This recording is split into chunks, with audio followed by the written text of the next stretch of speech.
am down at Bowen Park if you're on Vancouver Island, and we're in search of wildflowers.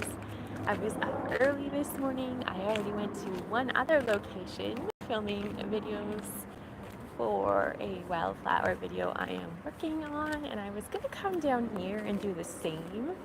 And then I had this thought, I haven't really done a live video in quite some time, so we're going to do a live video. That's what we're doing. And right now I'm in the rhododendron grove. Check it out. No, these aren't wildflowers, but we're en route to the wildflowers. This park is very diverse.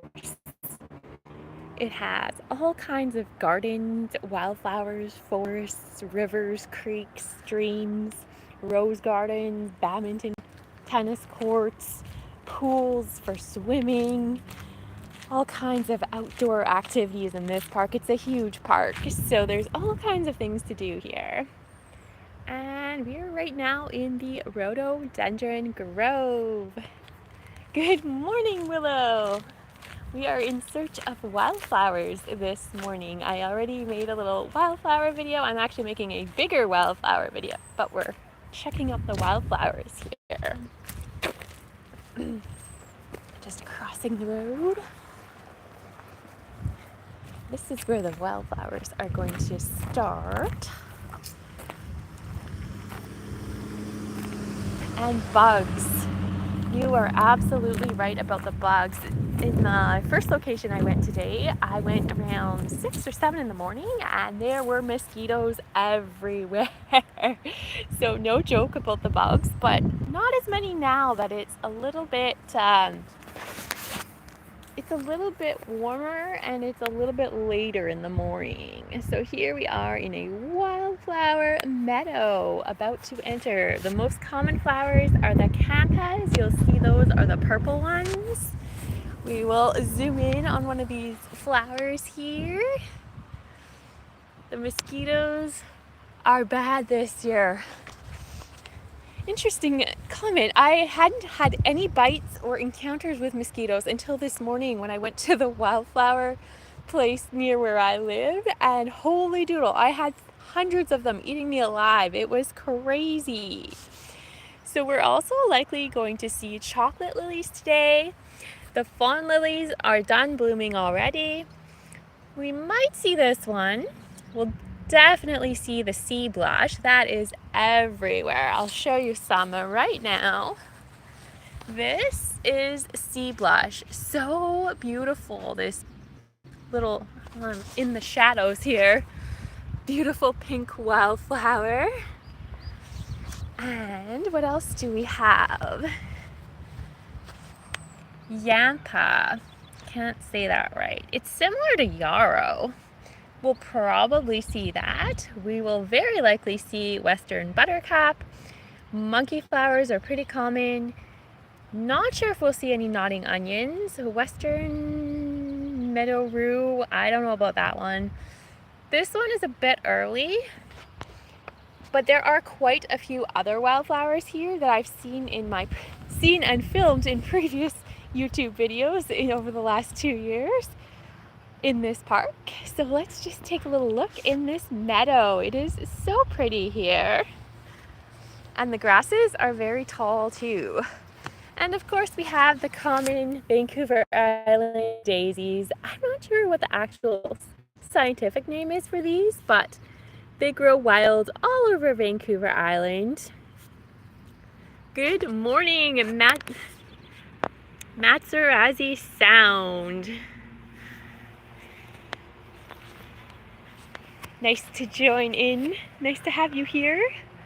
Today we are in the search of wildflowers. And we will be passing by rivers and creeks and all kinds of places. Ooh, this is the jackpot right here.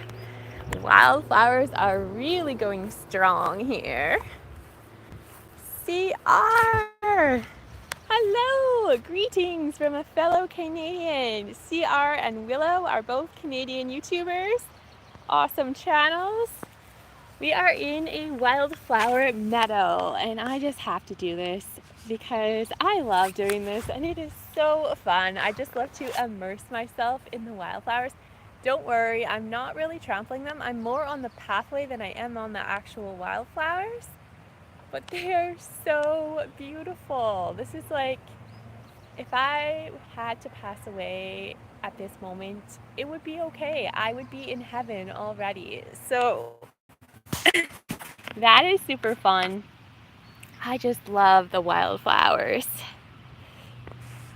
And let's see if we see any pollinators. I'm sure they're here. Although it might be early in the morning for them still. The sun is out. You have a toothache in the northwest. Where are you in the northwest? Are you in Canada, Alaska, Europe, somewhere else? And sorry to hear about your toothache. I've had a ton of dental problems over the years and not fun. More dental problems than medical problems. I don't have many medical problems, but dental problems, I've had my share. You've seen bees. I've seen bees, but not since I sat down in the meadow here. Yeah, this is the gorgeous meadow. I love this meadow here. I see bees in the distance. Let's see if I can zoom in. Woo! Are we gonna see them? Am I too close? Maybe I'm too close now. We'll zoom out. Well, let's move on. There are many more things to see in this area. We are headed down to, I think this is the Millstone River actually, if I'm not mistaken. And there's a whole bunch of creeks in this area that sort of feed into the Millstone River. This river goes so low, the water level in the summertime. Just have to stop and appreciate the flowers for a little bit. I filmed quite a few videos here, and I have a history of losing my tripods in this park, so I didn't bring one today. I've lost 2 tripods here. There is the river. Let's see if we have any bigger, better pictures here.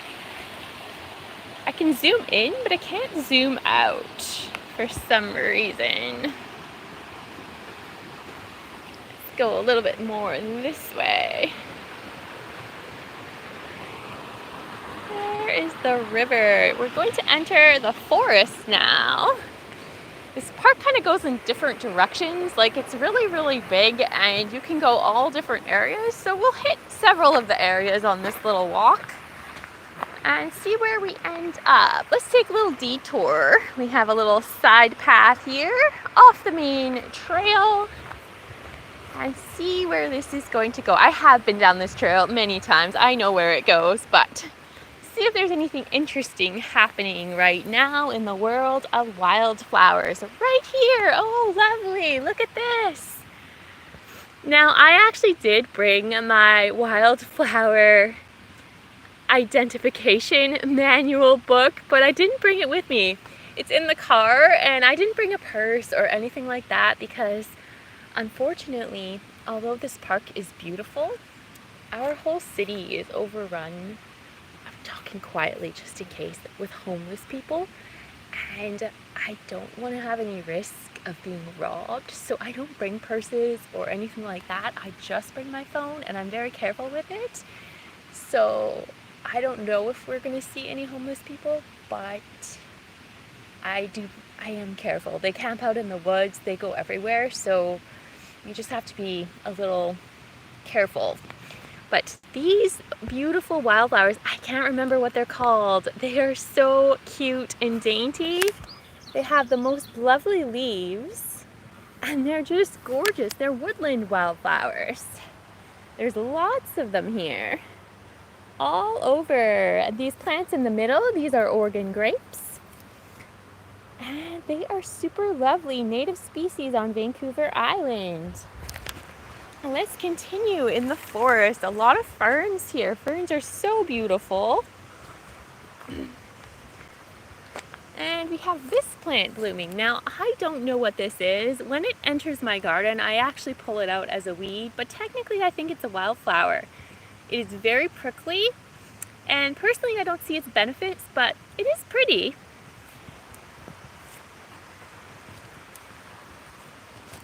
So, the lighting is so beautiful in the morning. It's a great time to make videos if you're into creating videos. Watering a few things while you listen. Oh, awesome! Are you outside, CR, or are you inside doing your plant watering? We are headed down to another view of the water from here. This is where I filmed a couple forest bathing videos, and I did a live forest bathing video in this place. And I also started from this exact location, actually. Pretty nice here. She said a CR word. Oh, look at this. We have tree graffiti, green eggs and ham. Very interesting. I wonder what the meaning behind this is. It's kind of beautiful in the forest, actually. You could sit and contemplate that for a while. Oh, we have more. Morgana and Raya were here. We were here in April the 10th of 2024. We rule this place. So smile. We love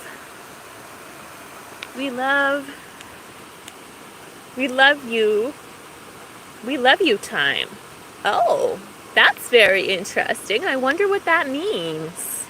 That could have a lot of different meanings depending on how you interpret that. I always find it really fascinating to read the graffiti that people leave in our parks. I mean, in the Pacific Northwest, it is super common to see tree graffiti. That is our most common graffiti, actually, more so than like the light posts or boxes or mailboxes. We have a ton of tree graffiti. And although I don't really endorse it, I do find it quite fascinating. The text messages, the illustrations that people put on these trees and stumps and all kinds of tree material. It is quite interesting. I know we are going to see more as the walk progresses. Here we have some beautiful wildflowers. Now these are not salmon berries. What are they?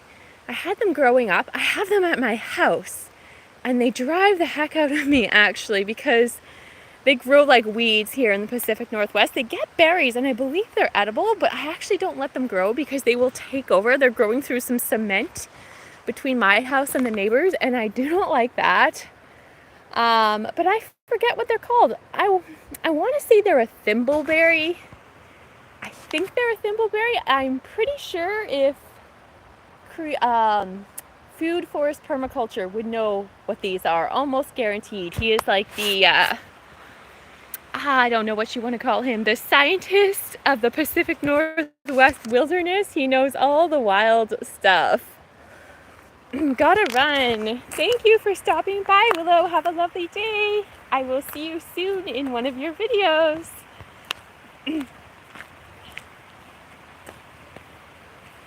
We are headed into the sunshine, it looks like. And we have these blooming. Now, I'm not sure what they are. I see these all over, and I don't know that they're in my book either. And sometimes I use Google Lens, but I've been misled by Google Lens a few times. So you can't necessarily trust the results that you get in Google Lens when you're identifying flowers and plants. But it is a very pretty flower, and it grows on a tree-like structure. Very nice. And there's lots of it here in the forest. We'll take another little look at the river from here. A little peek through the trees. You saw him this morning. I think he did a live this morning, and what was I doing? I know what I was doing. I was filming a video. I was out in another area not far from where I live, and I went out to film wildflowers there, and that will be an actual video. I've made 3 different filming locations worth of videos, and I think I'm going to do more for my little wildflower video. But I didn't make a live there. I decided to come here and do a live instead. Checking out the wildflowers, seeing what's actually blooming. I haven't been here in a while. All these little white flowers, those are the typical daisies. I think they're native on Vancouver Island. You see them everywhere in the lawns. And they're in their full glory right now. And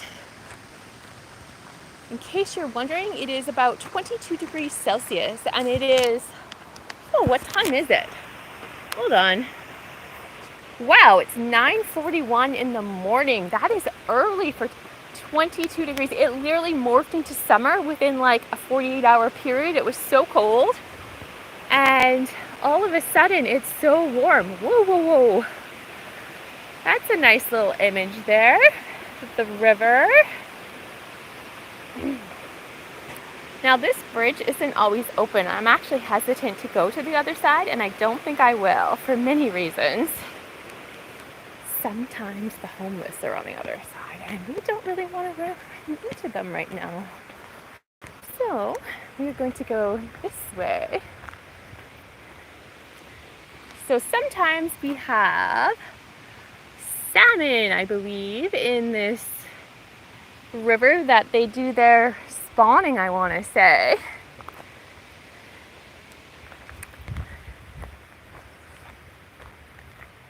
"13 degrees. Oh, that's a little chilly still. We were having those kinds of temperatures for a while, and then all of a sudden it became summer so quickly. Now you will see this a lot in this park. There are tree numbers, and I actually showed them in one of my waterfall finding forest bathing adventure videos. That was in a park on the mountain, side of the mountain. And I did actually ask once about what they mean. And as far as I remember, it has to do with forestry.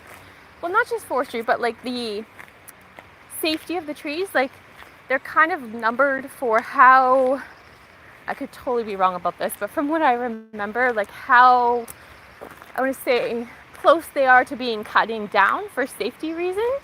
So there is actual meanings behind those numbers. I might be slightly off with the meaning, but somebody did explain it to me once a long time ago.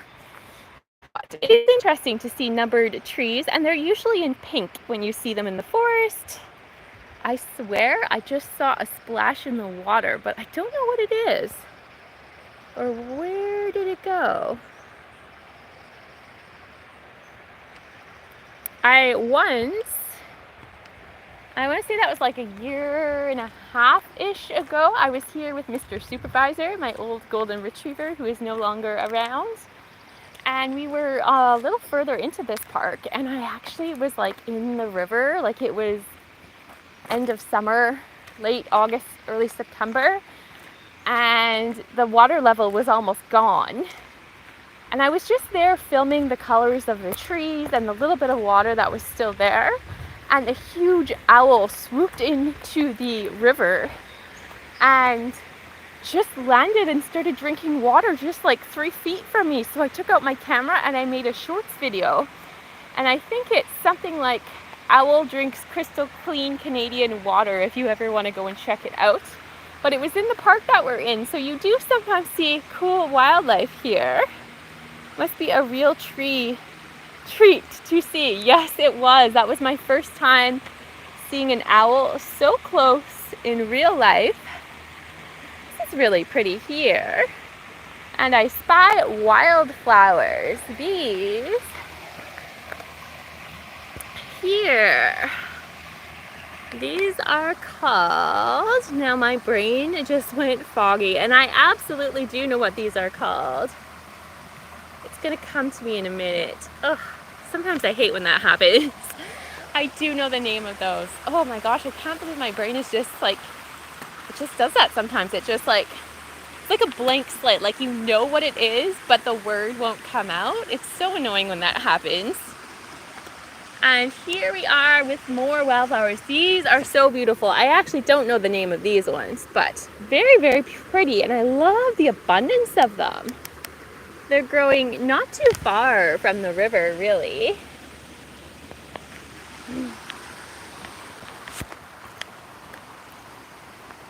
Bleeding hearts. Those purple flowers were called bleeding hearts. Usually when I have those moments, it'll hit me like several hours later and I'll be like in the most random place, like the bathtub, and I'll be like, oh, that's what I was supposed to remember. But this time it came sooner. And here we have salmon berries. So beautiful. Look at that fuchsia pink. Lovely, lovely. And yes, they are edible. And we are approaching a little fountain in the forest.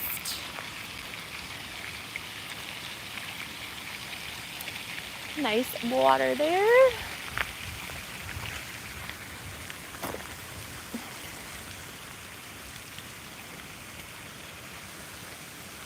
Insert word as I say, LOL. I'm not sure what you mean by that. More fountain activity. There's a few of these little fountains here. And we'll head down to the waterfall. Another waterfall. You might have seen this in the forest bathing video. I'm going to some of the same sites or little monuments in this park that some people would have already seen if they were around for my forest bathing sessions.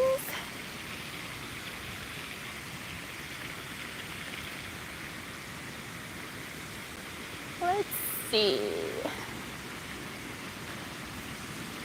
You can probably hear it. It's getting a little louder. Lots of dandelion seeds around here.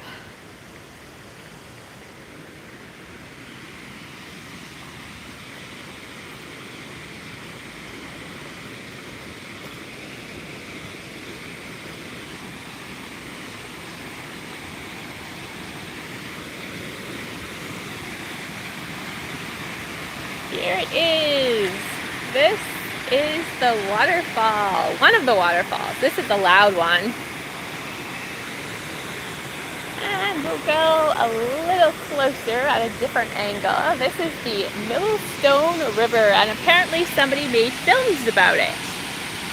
Very intriguing.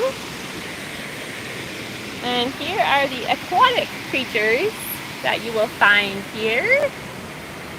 Fish,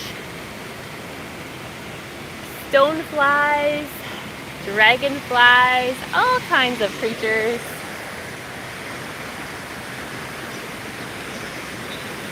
Oh, and the word didn't come to you. I see. Okay.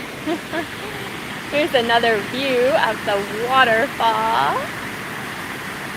And I actually prefer this little creek that comes to the waterfall. I think it is a little less violent than the waterfall itself. I think this is much nicer right here.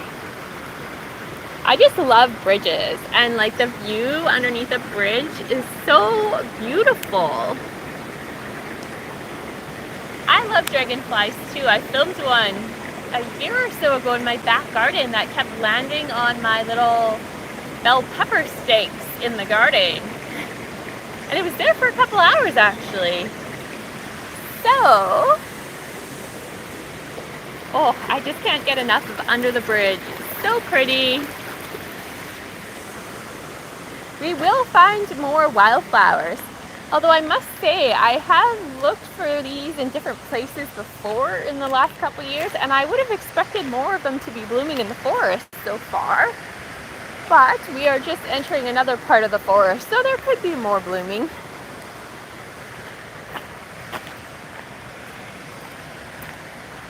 There's more salmon berries over here. And the spit bugs are out in full force. If you've never seen this, I don't see the bug, but this is what they do. They literally spit on the plants. It's kind of gross. I wash it off with my hose in the garden. More of those beautiful little white wildflowers. So pretty.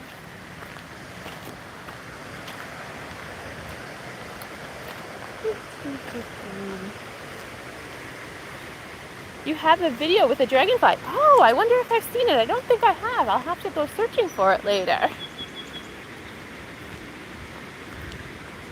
We're not getting too close to the waterfall. I do not want to fall in. There are river rapids, and I probably wouldn't survive if I fell in. Not in this area anyway. And here we have some woodwork going on in this tree. Now I do question, I think this is woodpecker work. There's quite a few of these little holes here. That's a big one though, I don't know. And there's a little owl structure at the top. Very interesting. Ooh, pretty, this area. This is nice. I have definitely been here before. I just love this little view here. I think it is so pretty. And I have done forest bathing here before. My biggest problem is finding the best, most sturdy trees and rocks to use as tripods when I'm out in the wilderness. Owl might be listening. He very well might be. Let's see. It's a little bit wet here, but I should be able to walk across, I think. Or maybe I'll just go the other way. There's another way to the same place pretty much.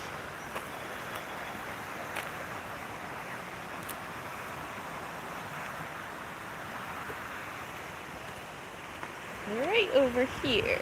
See that little tributary runs to the river. And I think we will go this way.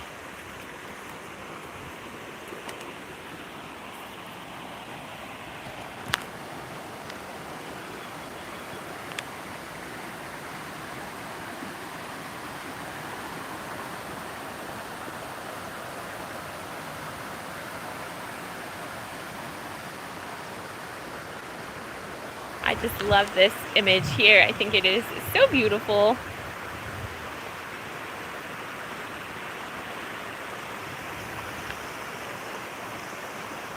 The reflections are so pretty on the water.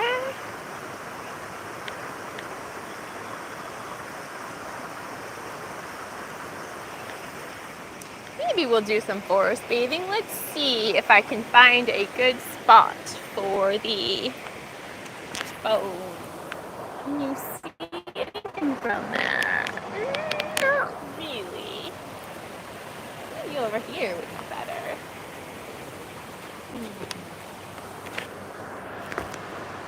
No, maybe not.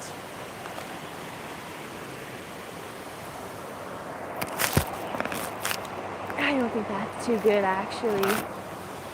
Yes, it is nature. Nature at its finest.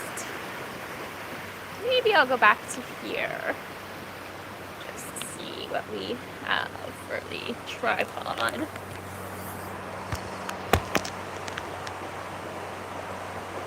Perfect nature.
Just had to does yoga tree pose.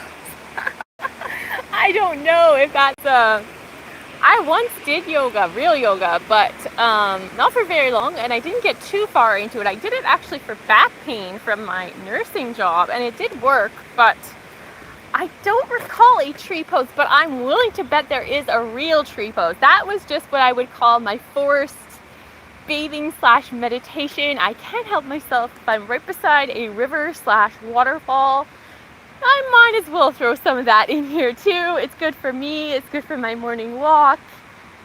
When you do those types of things, if you've never experienced meditation or forest bathing, you're focusing on the sensory experience. So I'm sitting and you see what I'm doing, but I am focusing on my breathing. I'm focusing on what does the air smell like? What does the air taste like? It's actually an art. It's called Sharon Yoku. And hello. It is a Japanese forest bathing practice. And there's a lot of science actually to back up the medical benefits or the benefits to your body from doing forest bathing. There's all kinds of videos out there on that, but it has huge benefits for the immune system.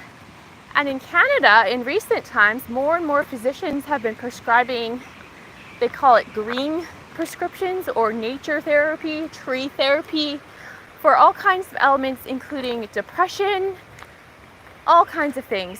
I mean, grief is one, and other things, even like not to cure cancer. I don't think forest bathing will cure someone's cancer, but it has shown to increase the number of killer T cells in the body. Killer cells, am I saying that right? And that can aid in fighting cancer. It doesn't mean it's going to stop the cancer, but it will benefit other treatments if you're having therapy for cancer treatment. So it has a huge beneficial benefit for your body if it's something you engage in. Now, I am not doing that for cancer treatment. I would say I started doing it more so for grief when my dog died. I would say like 3.5 months ago almost. It's not that I was doing it for depression specifically or anything like that, and I decided to start filming it. And I was quite intrigued to see that there are quite a few people on YouTube who are quite interested in forest bathing.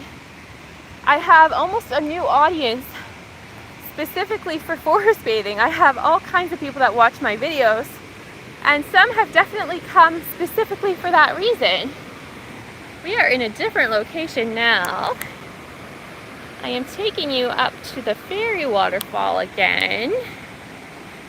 I walk through the forest regularly, but don't you call me. Don't you call me. What does that mean? I don't take calls on my phone. In fact, I rarely answer my phone for the most part, but so that's probably a good thing, because sometimes you get those spam alerts on your phone, and then you won't have any problems with getting spammers if you don't answer your phone very often. I walked through the forest. Oh, here we are. Oh, I almost missed it. It changed since I was last here. It looks different. We're gonna go back down. This is my favorite place. The little fairy waterfall looks way different now than it did the last time I was here.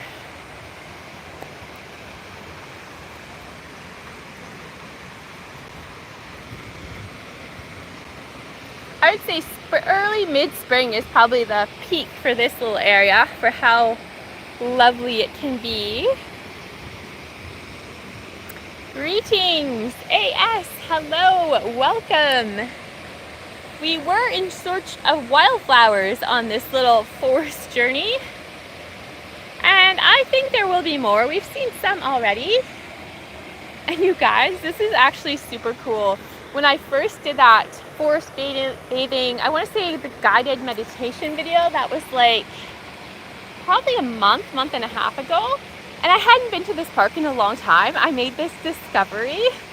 And no, I did not put this here, even though I love fairy stuff. Clearly, this is a fairy waterfall, because look what I found. And about a month and a half later, it is still here. Nobody has removed it. A little glass of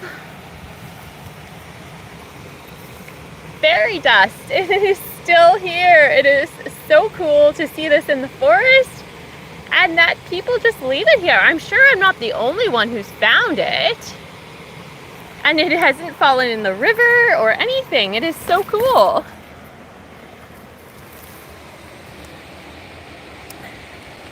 we're going to go back up the hill and go to some more places on this little forest journey.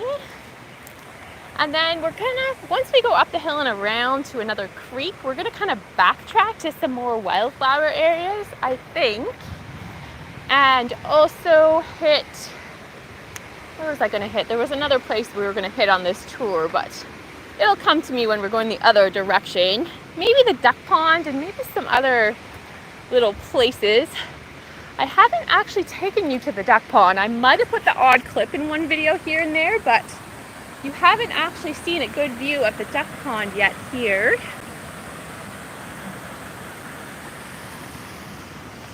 Up the hill we go. This is how you build your leg muscle strength. I should probably work more on that. This is when you feel the burn later in the day after you go up these hills.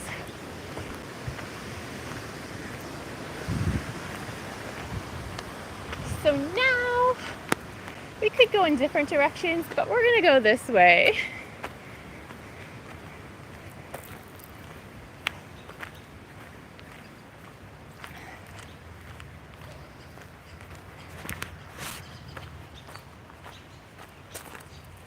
Looks like a fairly good place to see. Yes, it is.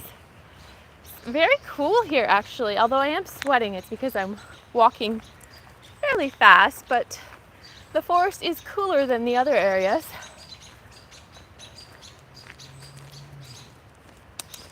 Going down the road again.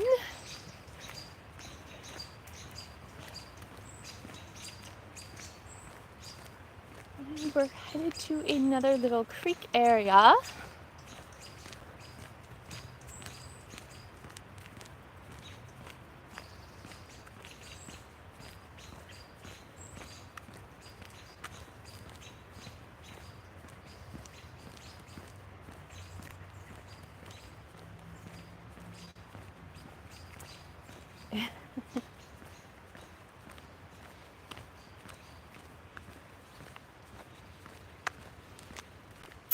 I'm really surprised there aren't more wildflowers blooming here. Kind of interesting.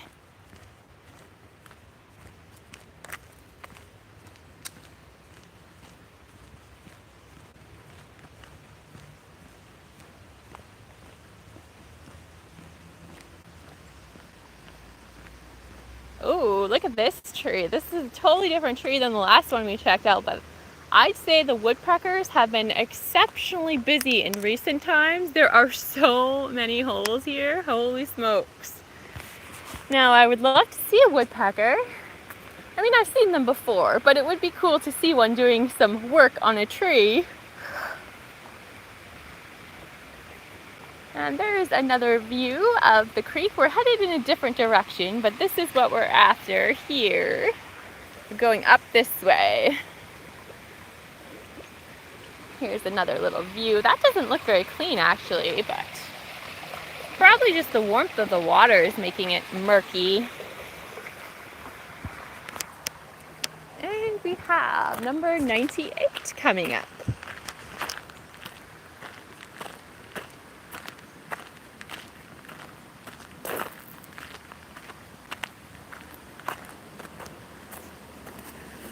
Ooh, that's pretty right there. I like that.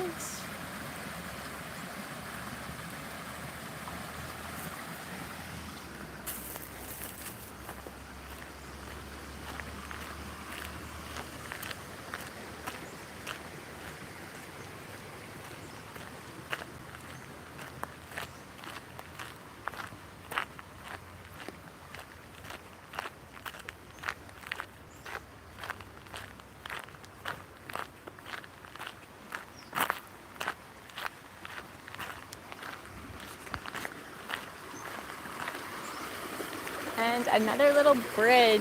How lovely.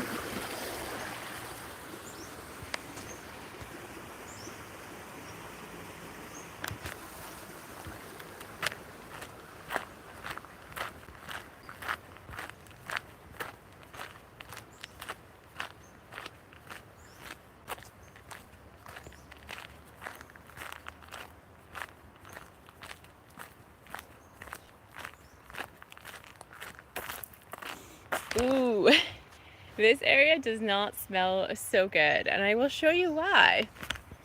If you're unfamiliar with these plants, these are called skunk cabbage, and they are typically found in moist, sort of swampy environments.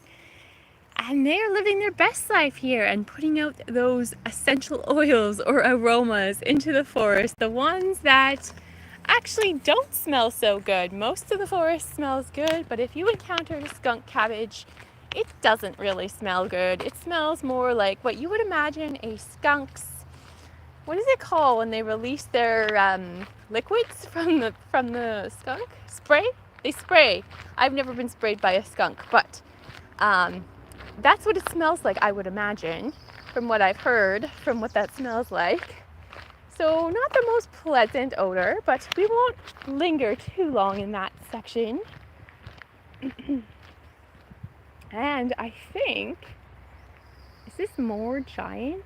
I don't know, this almost looks different, this plant. It's giant, whatever it is. I don't think it's skunk cabbage, I think it's something else, but I'm not sure on the true identity actually. And these ferns are just so beautiful.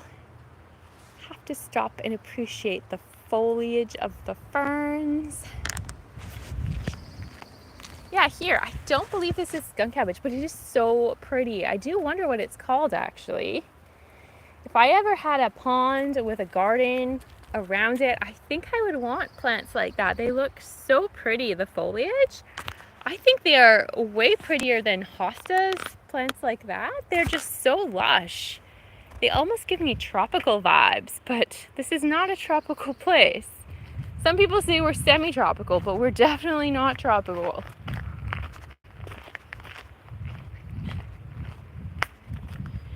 Now, this is a very large tree. I think in my last video here, I tried to wrap my arms around it and I didn't get very far, but we won't do that today. Hi, Barb. Yes, you did catch me live. I'm out for a little walk in the forest. Started out looking for wildflowers. That was sort of the purpose. And I haven't seen nearly as many as I expected to see. We did go into a wildflower meadow and we saw some in the forest, but I expected to see more. But I am going to divert and backtrack to close to where we started, but going a little further in the opposite direction, and we will likely see more wildflowers. We're just getting through the forest territory first. Yes, I do love my forest walks. They are so fun and so lovely and peaceful. It's very peaceful in the forest.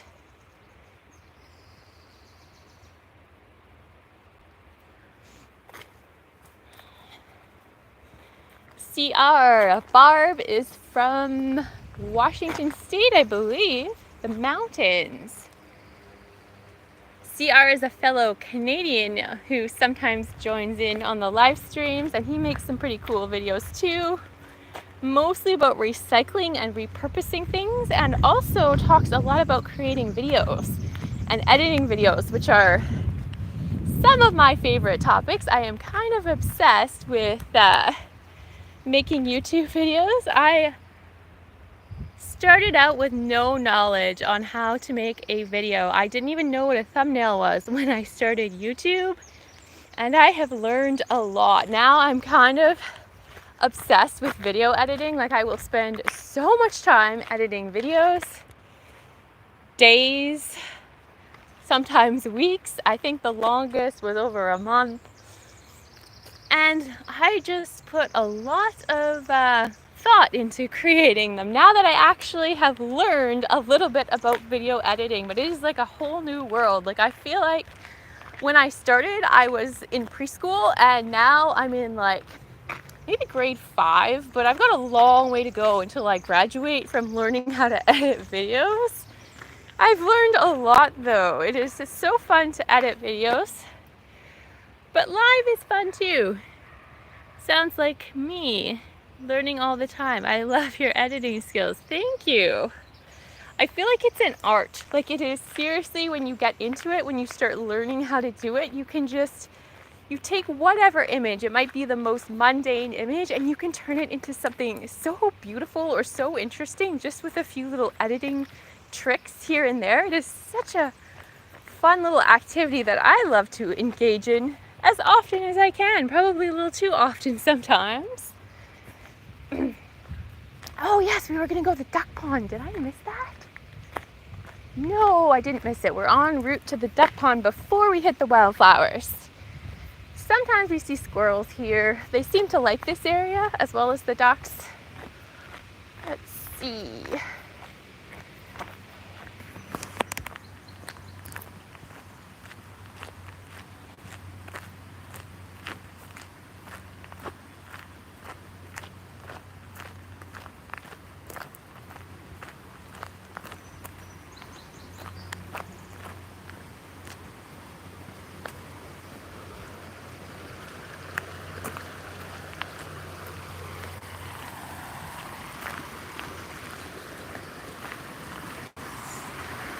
This is a little walkway. They built this.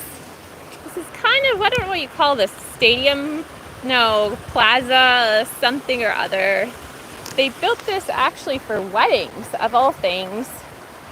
I don't think it's really that spectacular. I mean, it's pretty, but I mean, it's not bad for a free, I don't think it's even free. I think you pay something if you rent it out, but it's nice. There aren't even any ducks here. What a craze, they're on the other side. We're gonna have to go scope them out. It's a pretty big duck pond. By the way, I have to go at the bottom of the hour. No problem, CR. Thank you for joining in for quite some time. I hope you have a lovely day today. Now let's see if we see ducks. I think they're all on the other side. This is highly unusual. Weird stuff is happening at the duck pond today. Let's see. Where did all the ducks go?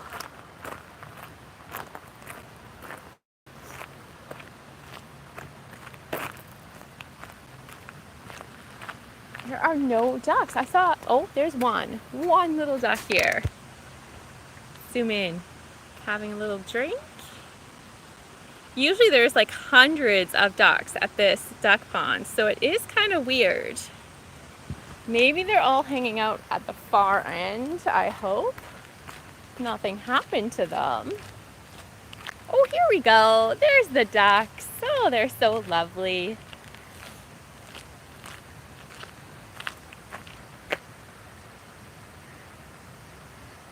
But that's not very many. There's a few more over here.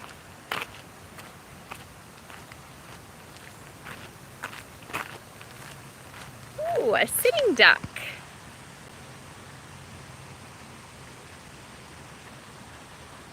Let's zoom in a little bit. I don't want to scare it.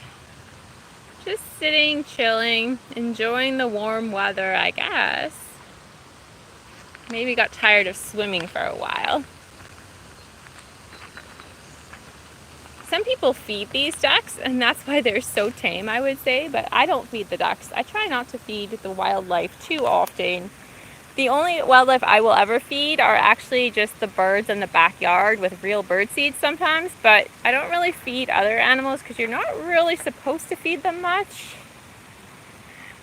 You want them to stay as wild as possible, in theory anyways. Yeah, there's like no ducks here compared to usual. I wonder if they're all in the middle? Is that what they're doing?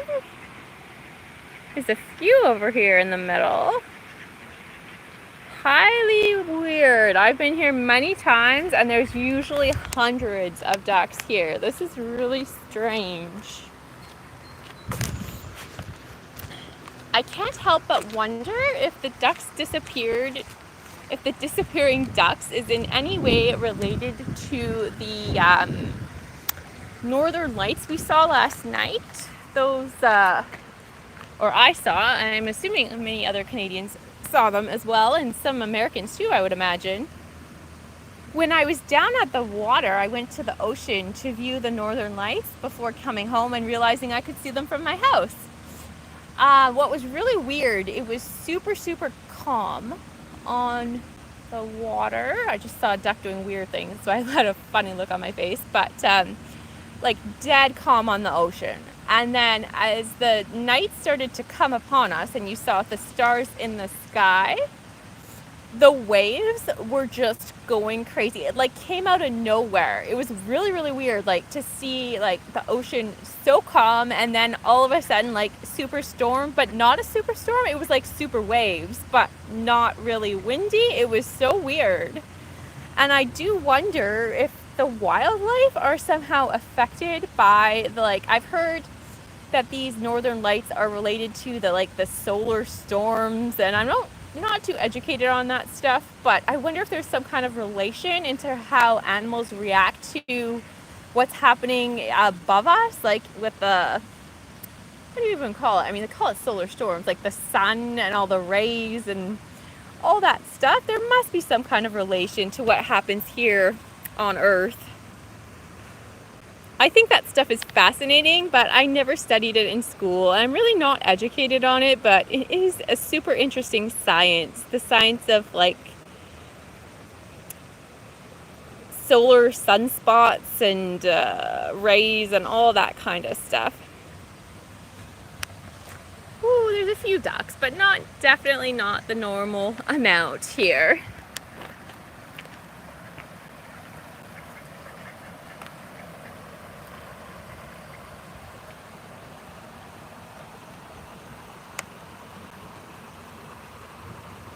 Yeah, I do wonder if the lights have somehow affected the wildlife. I don't really know. Like if they are, does it change how they signal when they're flying? I have no idea.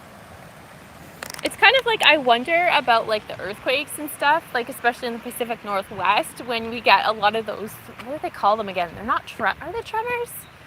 Not actual earthquakes, but when there's like those low frequency events that we get when there's a whole bunch of them at once, I do wonder if those affect wildlife.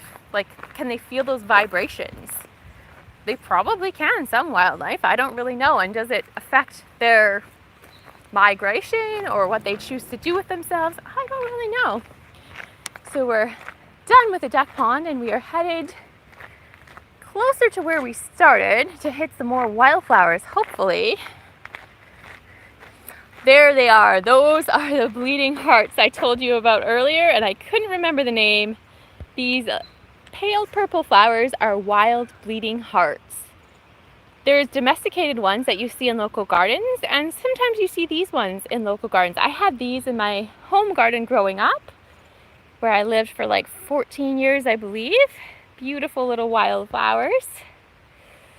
They're very, very common on Vancouver Island. Oh, I spy more wildflowers. We're into the good stuff here. These, I think they're forget-me-nots, but I'm not sure if they're actually wild. I didn't think they were wild on Vancouver Island, but maybe they are. They look like forget-me-nots.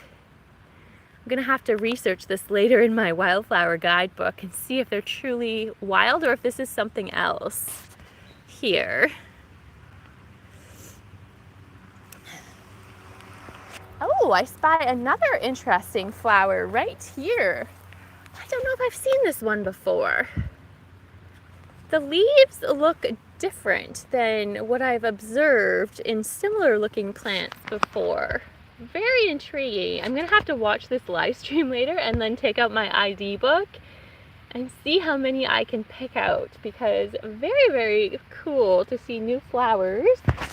These ones I have seen before. They kind of look like wild geraniums, but I think there's actually another name for them.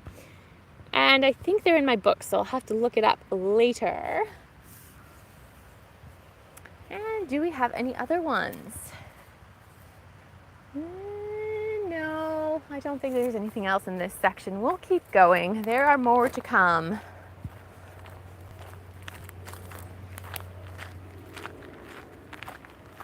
Lots of those bleeding hearts everywhere here. They just pop up and they are lovely. I don't think anybody minds the bleeding hearts. They're not really invasive. They just spread themselves like with the nature of a wildflower.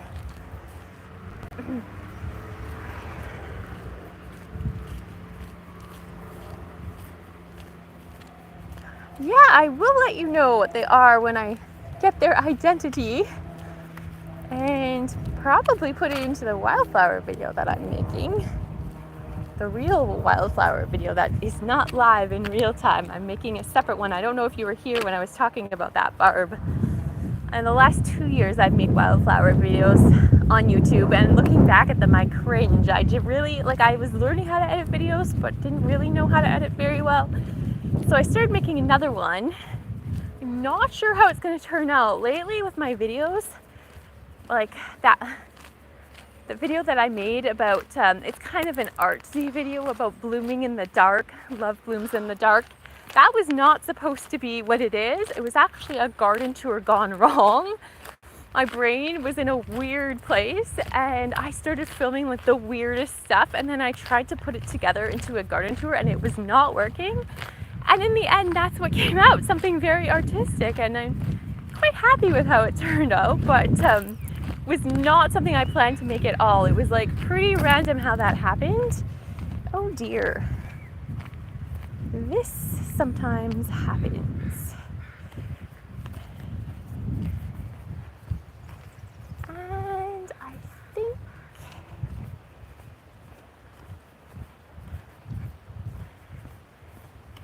we're just being a little bit cautious.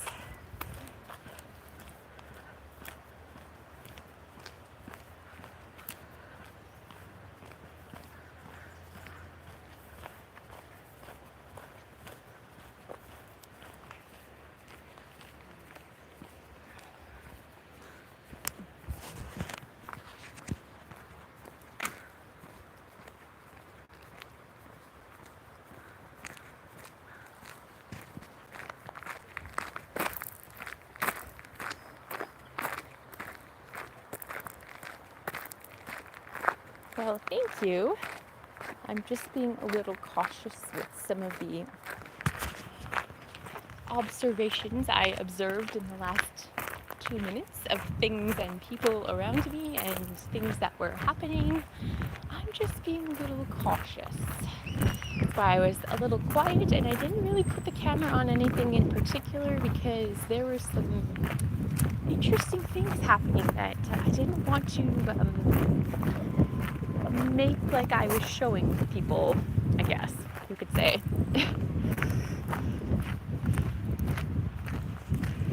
Yeah, what I talked about earlier in the video with the homeless population and other related populations, they were definitely out and about, and interesting things were going on, and I just tried to sort of lay low and just, walk past them and not really pay too much attention, just mind my own business and not draw attention to myself or them, really. So I feel like the best way to deal with things is kind of just like lay low and just remove yourself from the area sometimes. Good morning, Detox Paroxy. Welcome.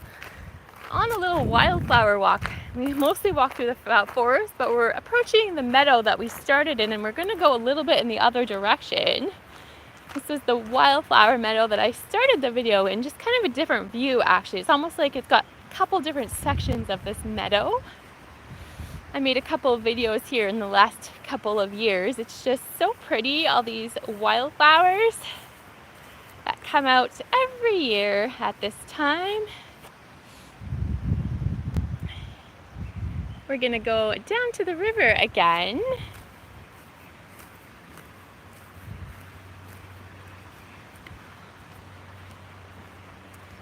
Let's see, I don't really want to trample them. I'm looking for the best route to get there without stepping on too much of anything.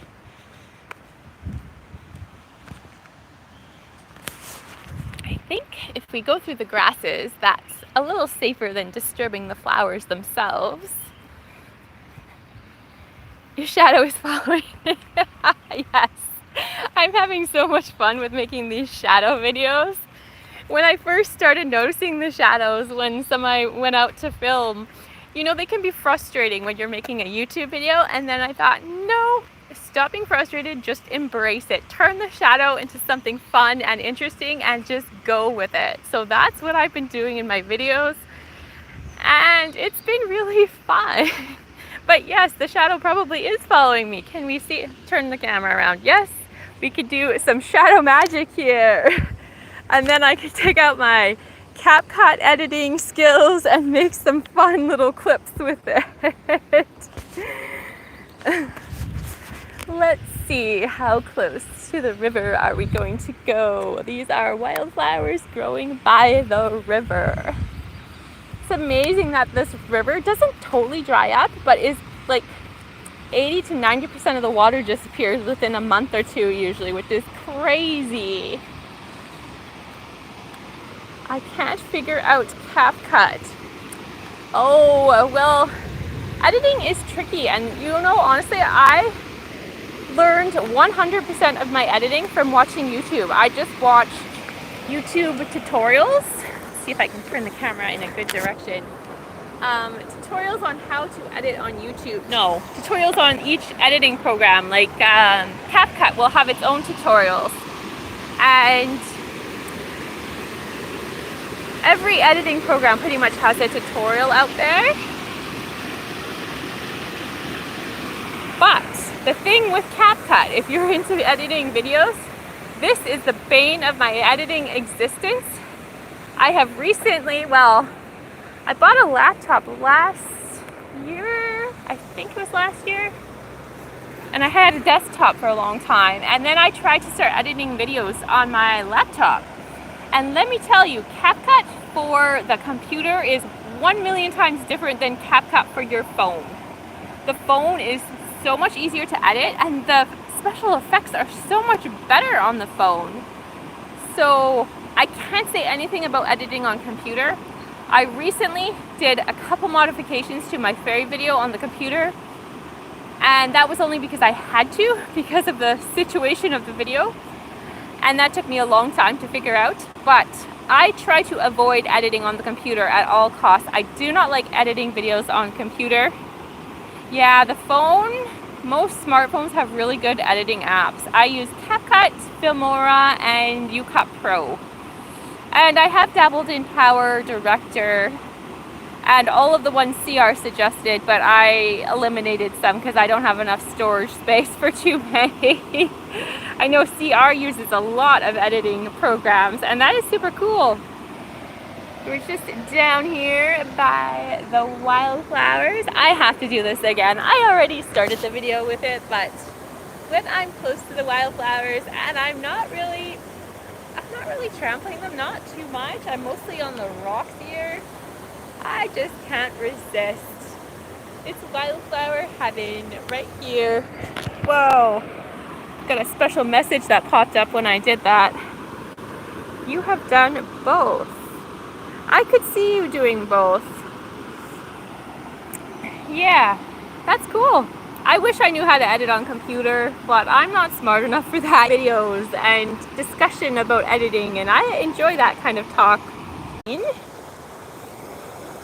When I came down here, I was debating, should I just film more clips for the wildflower video I already started making, or should I do a live stream? And I feel like I've slightly disappointed my forest bathing crowd that I have now on my channel, because I sort of promised them another live forest bathing video, and I haven't delivered on that yet, and I just didn't have my heart in it, so I scrapped it. But I kept some of the images and videos because they're going in my wildflower video. There's lots of wildflowers at the location I did my forest bathing, so it's not totally garbage, but I just didn't have it in me to post something that I wasn't fully enthusiastic about, even though my images, and I got some nice clips of animals at that location, but I have to really feel the video, otherwise I don't really want to post it.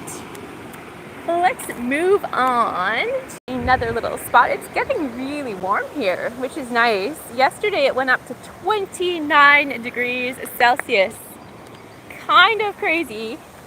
It went from being like 15 or 14 or 13 degrees to like 29 in the afternoon, which was absolutely bananas.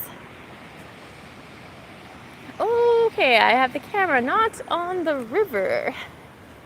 This is kind of pretty.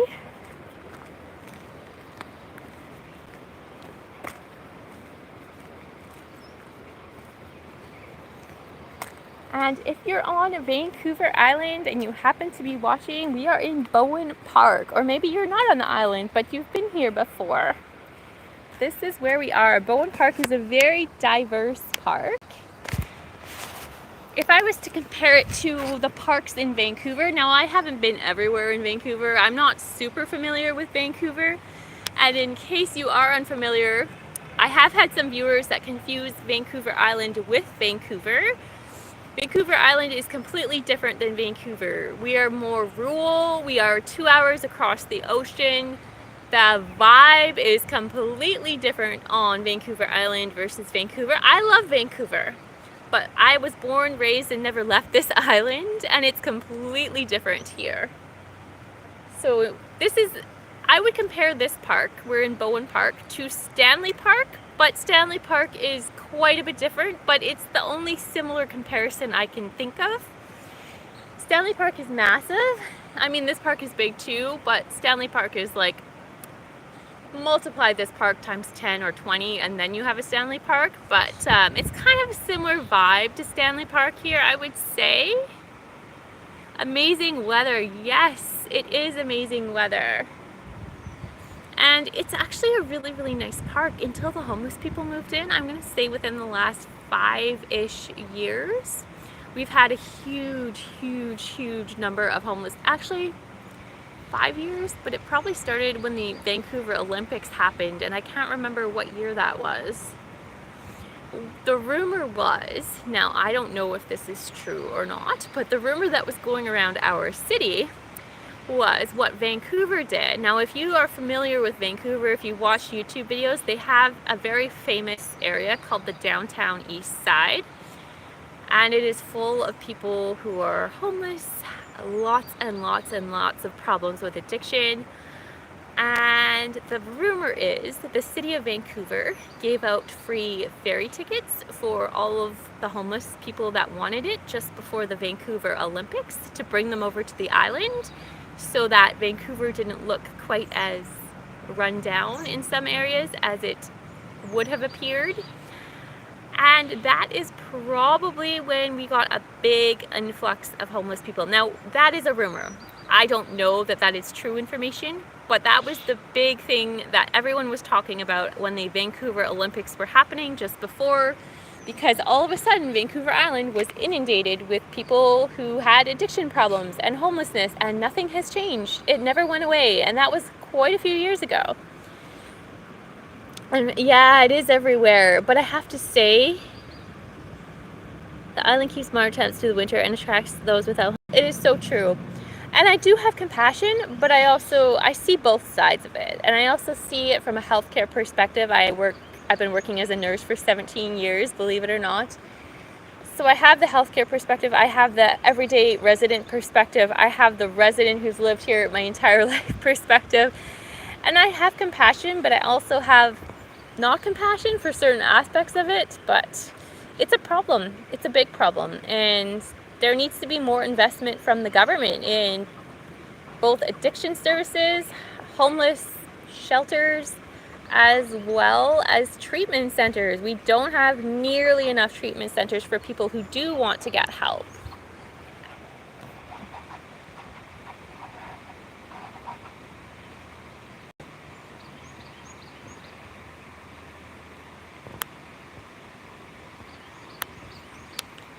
Yeah, I'm kind of wondering about that sound, honestly. I am getting out of here. I think I realized what it was. At first, I thought it was a bird making strange noises. I'm quite certain that is no bird. I think what sounds like to me is somebody with a saw. And it's actually very, very common for the homeless people here to have quite destructive weapons, whether that is swords recently, sometimes guns, sometimes knives, sometimes weird stuff. And I think that guy is sawing something in the forest, and I'm getting out of there. I don't really want to encounter a man with a saw in the forest. Now, I am assuming that, but that is exactly what it sounds like. It sounds like somebody is sawing something, and there are no houses around here that he could be sawing, like a resident. So I suspect it is a homeless person sawing something in the forest, or around there. So we're not going to stick around to find out what they're sawing. I don't want to have any of those encounters. Holy doodle. Yeah, we're definitely leaving the park. There's a whole lot of other commotion going on now. I don't know what it is, but I can hear it. Some yelling. And we are getting out of this area because I don't want any part of it, whatever it is. I think I will show you the rhododendron grove and then we will call it a day. We're almost there, actually. Yeah, the homeless population is definitely the most scary aspect of Vancouver Island. That being said, I want to tell you a very positive story about the homeless population.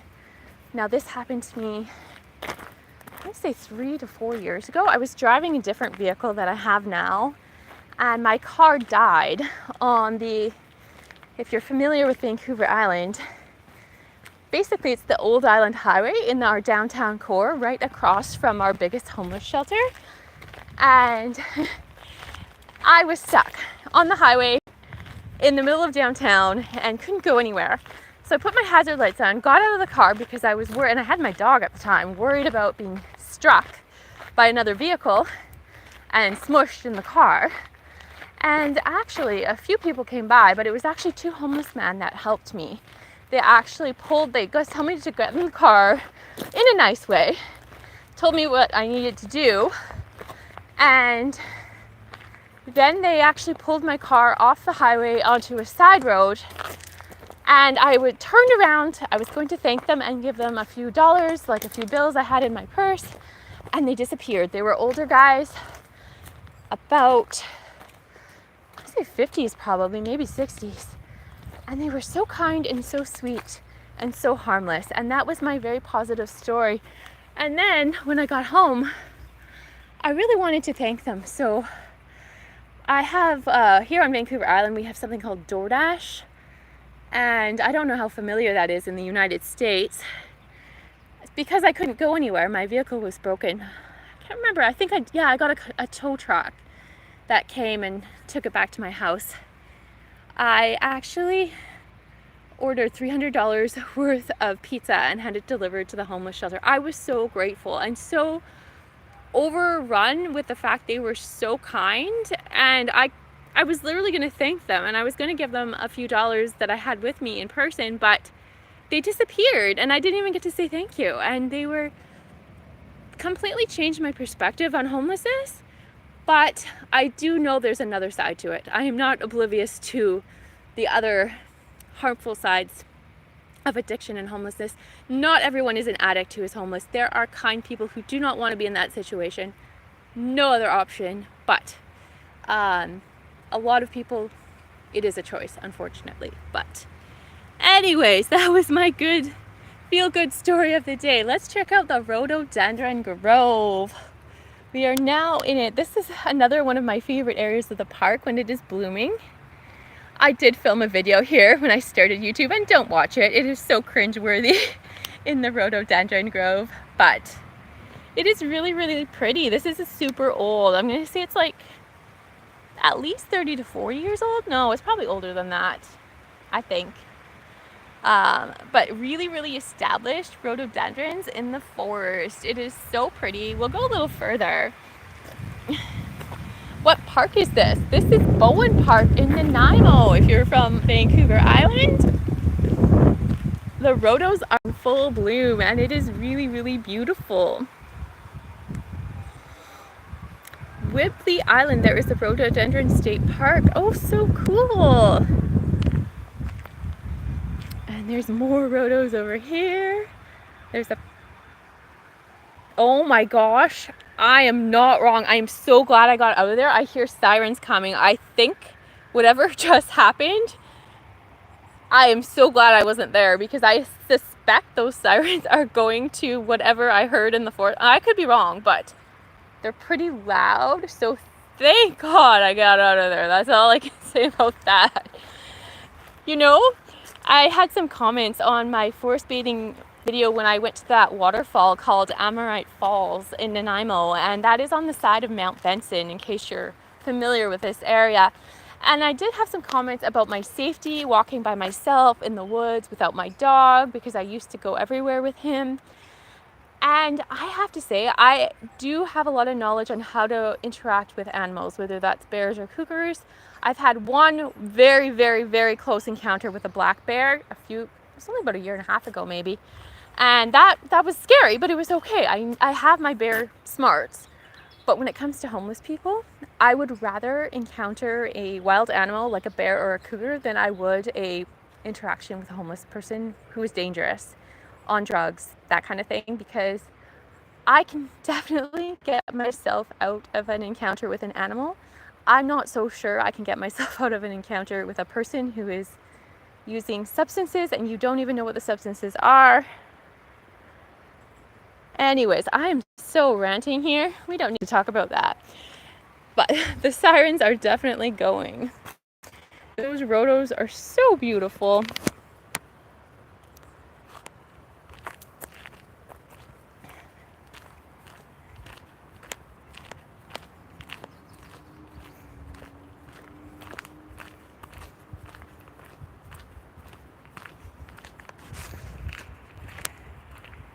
Ooh, that red is just, I love that color. It's so, so pretty. You can handle whoever or whatever. I believe that. I have seen your videos and I believe you could handle whoever or whatever. I most definitely could not. Although I have to say, when I did that pickaxe review, Howie from Food Forest Permaculture's channel suggested that I take that with me on my hikes and use it for self-defense, actually, which might not be the worst idea because it's pretty lightweight. It's not that big, actually, but I don't know if it would fit in my backpack.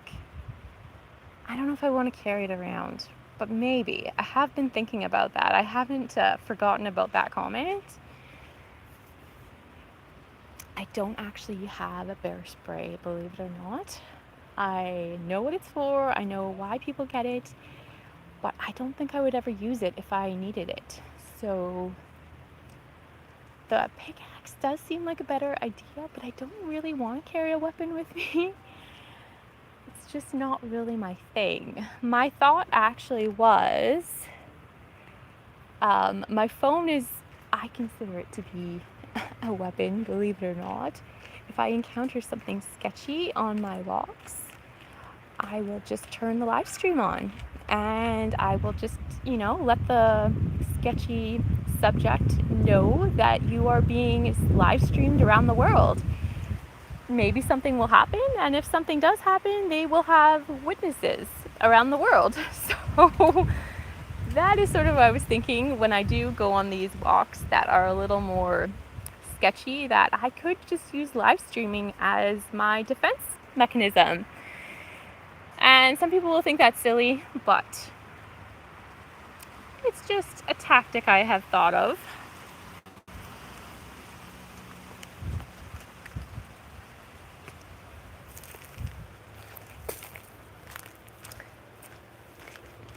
And more stairs. Vancouver Island is full of stairs in the parks, but it is really good for exercise. You get your workout here.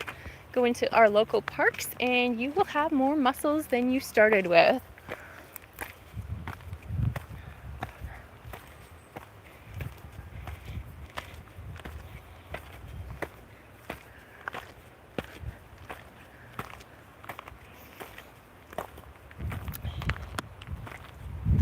And I am almost back at my starting location. I am going to actually say goodbye to everyone. Thank you for joining me on my walk this morning. And I hope you have a lovely day. I've got to go home. I actually do work today, so I have to get ready for work later in the evening. And hopefully you all have a lovely, I think it's Saturday today. Happy Saturday. Bye-bye. We'll see you soon. I do have a garden tour this evening, I think, coming up later. Have a good day.